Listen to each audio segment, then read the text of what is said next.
There are two kinds of pain. Sort of pain that makes you strong, or useless pain. Sort of pain that's only suffering. I have no patience for useless things.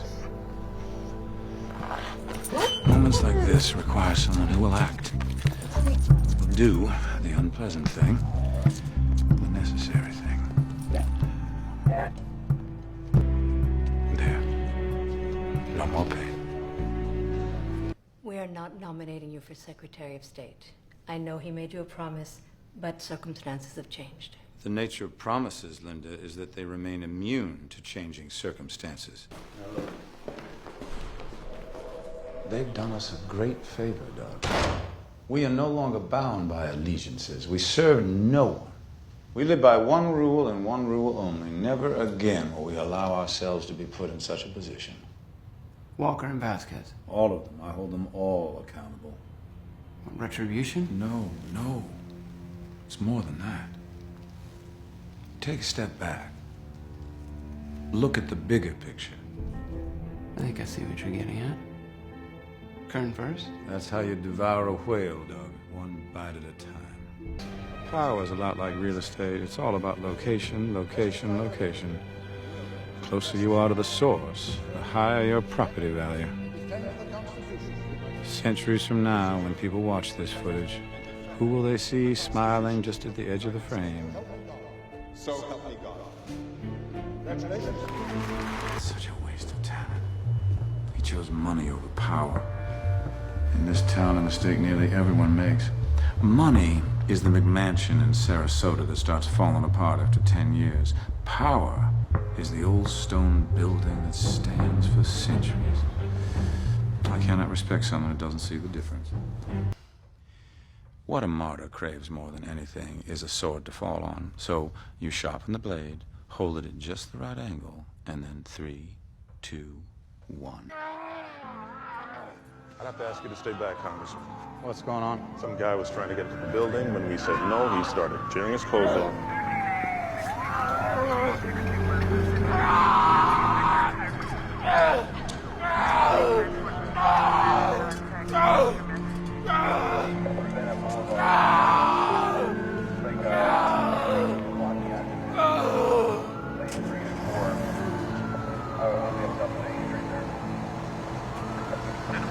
Nobody can hear you.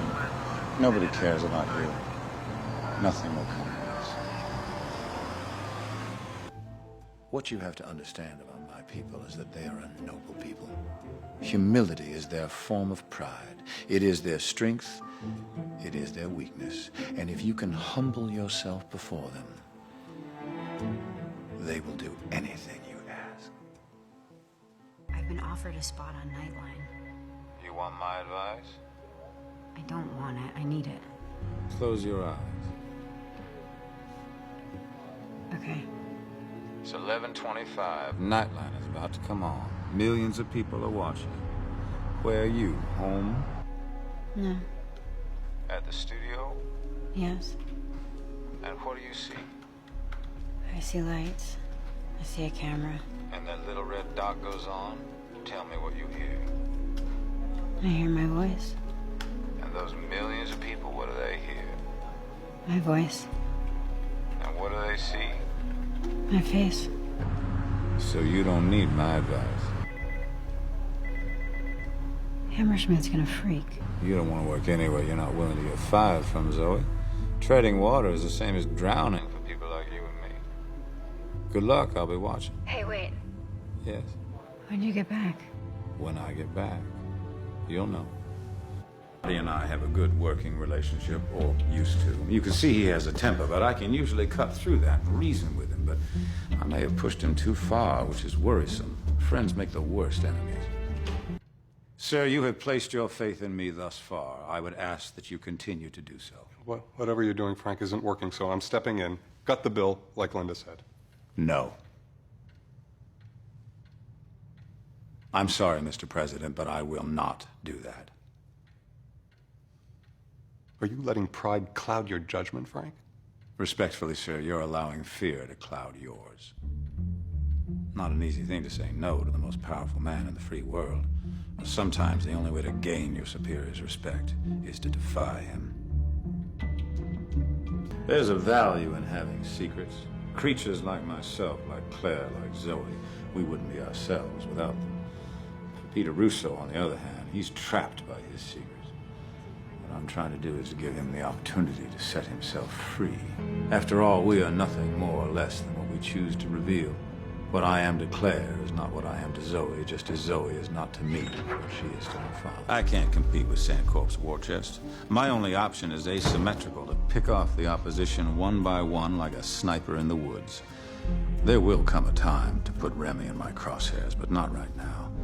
As we used to say in Gaffney, never slap a man while he's chewing tobacco.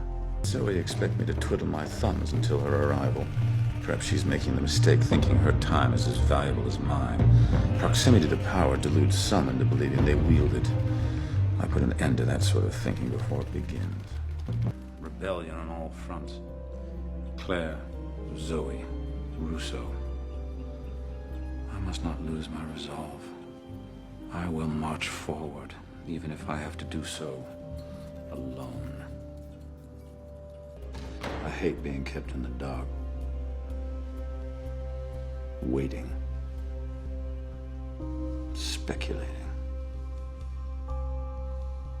Useless.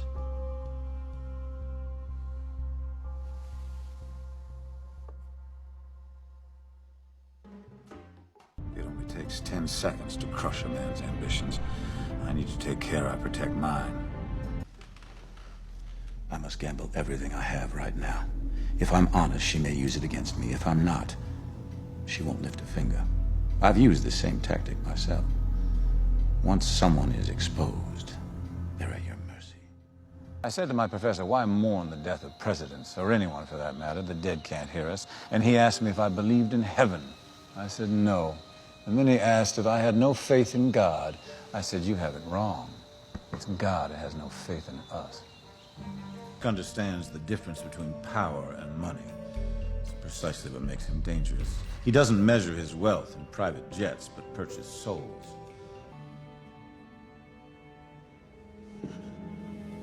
There is no solace above or below. Only us, small, solitary, striving, battling one another. I pray to myself, for myself.